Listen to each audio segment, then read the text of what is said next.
And now it's my honor to introduce someone who I have known and respected for many years. Mark Stoleson is the Chief Executive Officer of Legatum and has served with the firm for over 10 years in various capacities, including head of group investments.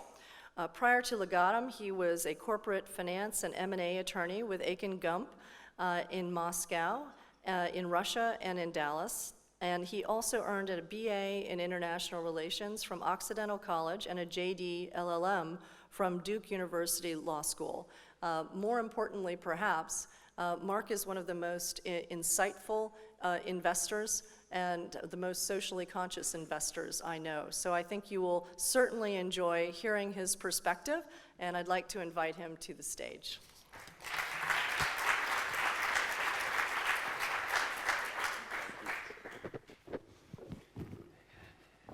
Morning, everyone. Welcome to day 2 of Babson Connect. Hope you all have had a good time so far. I met one person who had their whole hand covered with henna. I thought that looks like a fun night in the desert, as long as no one comes back with henna on their face. That usually means that things were relatively tame. So as Carrie said, Mark Stoleson, CEO of Legatum. Legatum is a global investment group. So Legatum has been investing all over the world, billions of dollars, for over 30 years. Now, in those 30 years, we have been through many market cycles. We've been through many business cycles. We've been through booms and busts and recessions and recoveries. And from time to time, we're asked by people, what does it take to invest successfully? Not just over 1 year, not over 5 years, but over decades. What does it take? And we gave that a lot of thought. We've got a very tight-knit team. We actually originated out of a family in New Zealand. It's a familial environment, although it's a partnership today. So we spent time thinking, what does it take to invest successfully over many, many years, many decades? And it might not be what you think. Our conclusion was it has a lot less to do with brains. It has a lot less to do with skills. It actually comes down to a small handful of values. And being led by values is actually the key to unlocking long-term investment success and indeed long-term success in life. So these things have been helpful to Legatum. And as I was thinking about today, I thought I'd like to share them with you. So what are the 3 core values that we believe make for long-term success? Number 1, resolve. Number 2, belief. And number 3, perspective. Resolve, belief, perspective. To kind of, if you were inside of Legatum and you were kind of part of our team, you would hear us use metaphors and ways of bringing these concepts to life. We love stories, and so I wanted to share 3 very brief stories that kind of illuminate these core values. Resolve. How many, raise your hand if you've heard of the Navy SEALs. I mean, every hand should go up. Everyone's heard of the Navy SEALs. They're famous, they write books, there are movies about them. But who has heard about a group called the Delta Force? Okay, well that ruined it. I thought no one would raise their hand. Okay, so they're famous too. But the Delta Force are less famous. They're secretive, and they're considered by many to be the best of the best, the most elite commando force in the world. What a lot of people don't know is that to become part of the Delta Force, you need to do 2 things. Number 1, and this is different from the SEAL team, number 1, you actually have had to be in combat. So you can't just be a fresh cadet. You have to be battle-tested, battle-hardened, even to be eligible to apply. And the second thing that you need to do is take the long walk. So when Delta Force was founded over 60 years ago, the founder said, I want to test these battle-hardened soldiers for one thing. And it's not feats of strength, it's not their brains, it's their resolve. And that's not a word that we use very often, but resolve basically means grit. It means your ability to endure. And the way that they did it is what's called the long walk. They actually borrowed it from the British SAS. They put a huge pack on all of the candidates, and they make them walk. They don't tell them where they're going. They don't tell them how long they're going to be walking. They're just told to start walking to the next destination. They're given a compass and told, get to the next waypoint, and when you get there, you'll be told where to go next. So they do that. They get to the next waypoint. They're told, here's your next coordinates. Go to the next place. And that keeps going and going and going. After 5 hours, 10 hours, 24 hours, 36 hours, these packs are extremely heavy. So after a long time, they start to get fatigued. They're tired. Their body starts to break down, but their mind starts to break down as well. And the guys that drop out, they have 90% attrition. The men that drop out are the ones that they're so tired that they have formed an expectation that this is just about over. So as they're heading to the next waypoint, they think, surely this is going to end here. Surely this will be the last waypoint. And they get there, and the person says, okay, your next coordinates are X, Y, Z. And most of them that quit, they're physically able to finish the course, but they just sit down and quit because something breaks mentally. They don't have the resolve.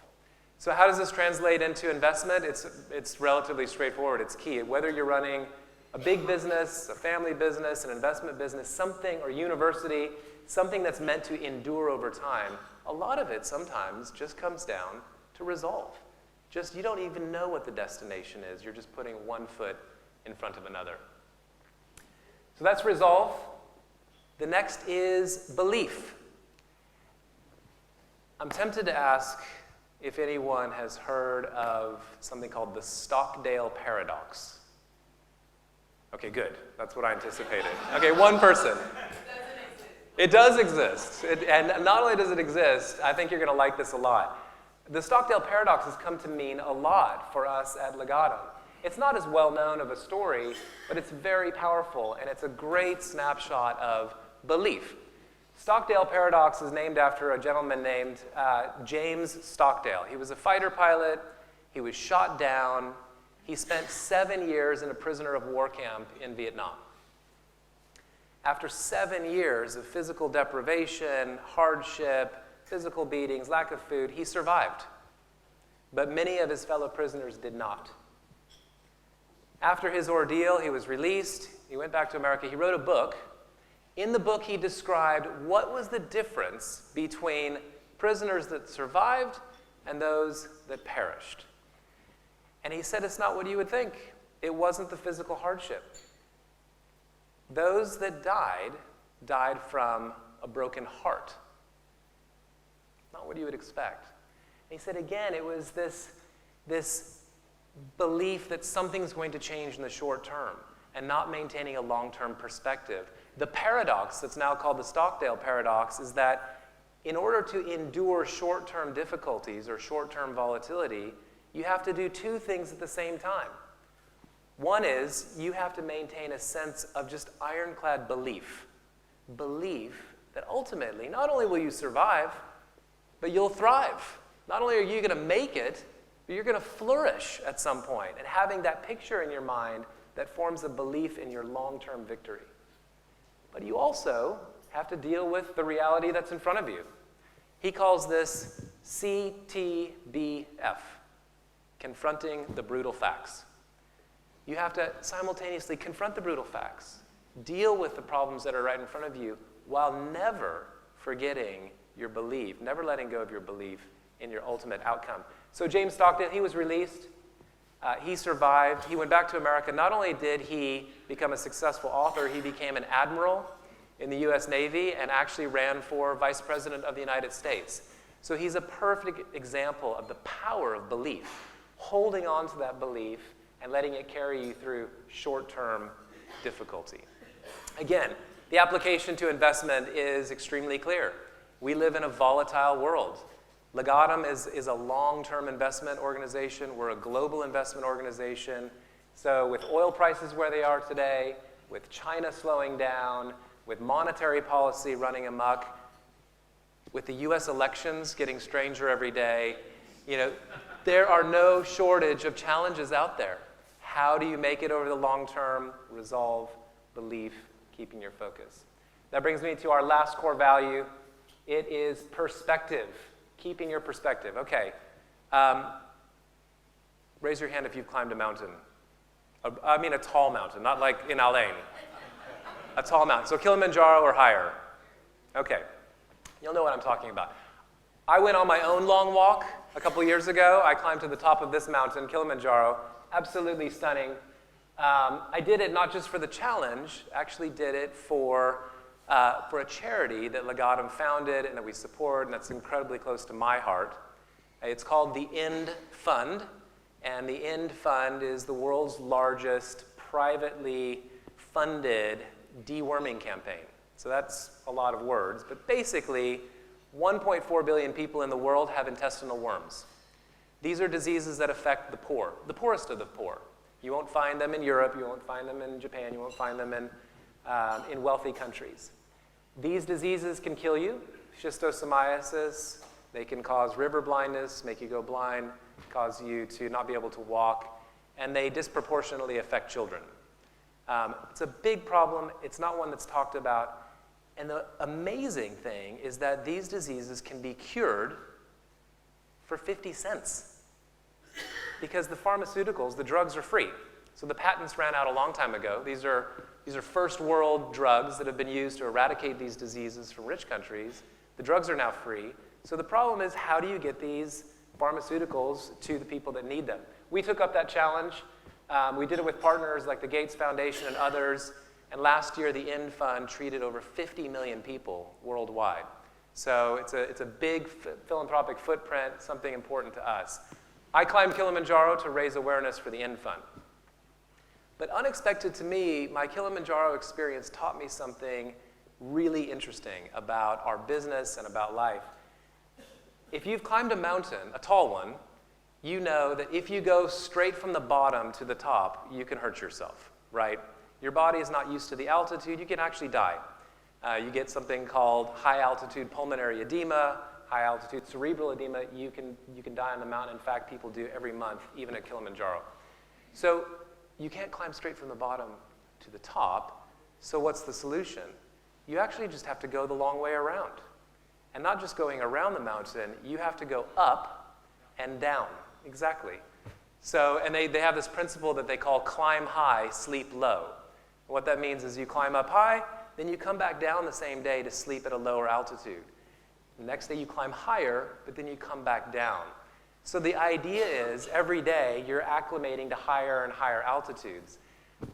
I don't know about you, I'm a goal-driven person. I like to drive to the summit. I like to drive to the top. And so it was frustrating for me to turn back around and start heading back down the mountain. I'm getting farther away from the destination, right? Not so. The aha moment for me on the mountain was actually, when you're going down, sometimes you're making progress.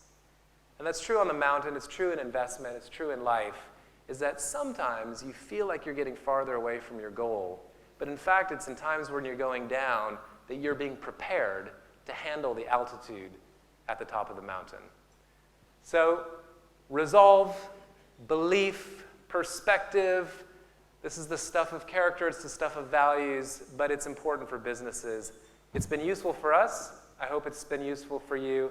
Have a great Babson Connect. Thank you very much.